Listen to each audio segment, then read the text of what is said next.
Pastor Jimmy Odukoya and Deborah Odukoya, who are children of late preachers who are the founders of the Fountain of Lives Church, Pastor Taiwo Odukoya and Reverend Mrs. Bimbo Odukoya, have come out to narrate and share their experience of handling grief. On the Truth Table podcast hosted by Pastor Toluwani Odukoya, the siblings shared their experience on handling grief and how they were able to handle or deal with the loss of their both parents. Deborah Odukoya shared her experience on dealing with grief and how she was able to handle the loss of her mother, Pastor Mrs. Bimbo Odukoya. She said, and I quote, "There was my belief as a Christian, what I believed about God as to what he would allow and what he wouldn't allow.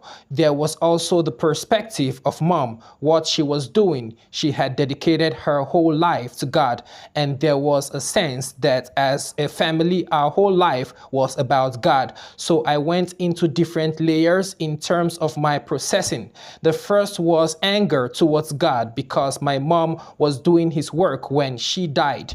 She had gone for administration, so there was that sense of why would you allow this to happen to her, given that she wasn't doing anything bad or reckless. She was serving you and you let this happen to her.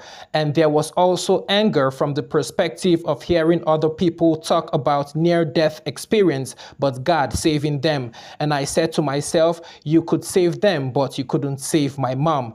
And then also as a Christian, what I believe, it really shook that. So at that point, my perspective of God was good, and it's still good, but good in terms of nothing bad could ever happen. That was what I thought. I believed that being a Christian, nothing bad could ever happen because I've never experienced anything to that magnitude of hurt before. So there were different layers that I had to process, and part of those process is identifying those different layers and walking through those different layers and giving myself the grace to realize that it wasn't something that was going to happen overnight. It took me many years to process that, and if there is anything I want people to understand is that there is no timeline for grief.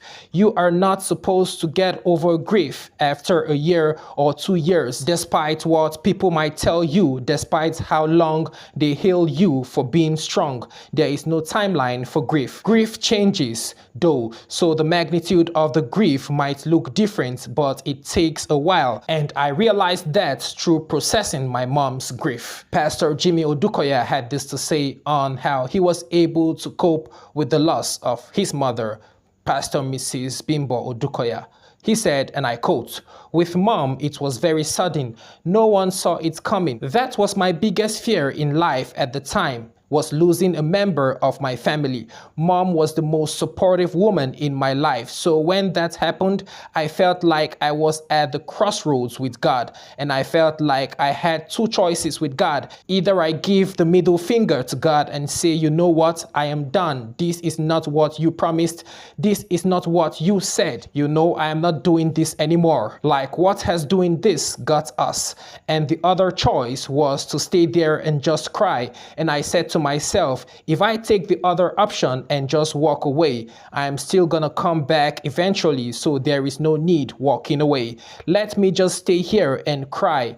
I felt battered and broken. And I remember that time God said to me, get up, soldier. And I am like, how can I get up? And God asked me, what's your biggest fear? And I said, losing a member of my family. And he said, okay, now that it has happened, don't you realize that you are fearless now? It's like the worst has happened. So now what can the devil use to threaten you? Now you are fearless. Get up. With the passing of Dad, I didn't see it coming. The man was healthy as an ox and so full of life.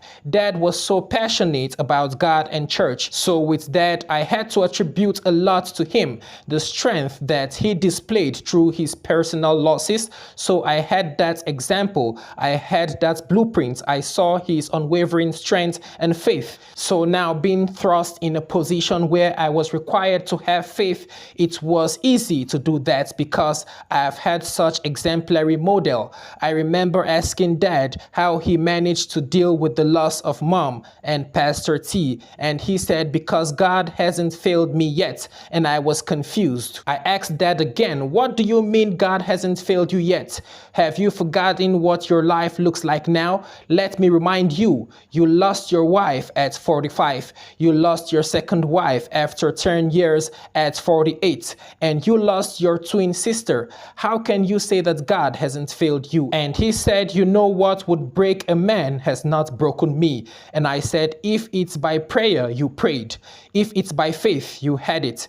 If it's by money, you spent it to save your family. You did everything that was meant to be done. So how do you reconcile doing all of that and yet watching your wife pass? And he said there's a difference between faith and sovereignty. Dad said a lot of people mistake the two. God is sovereign, and if I can get him to do everything I wanted him to do, then he ceases to be sovereign. So having that kind of mindset, navigating through Dad's departure, I knew what I had to do. I knew what was required. I knew I couldn't afford to fold. I had to see God from a different perspective of his sovereignty.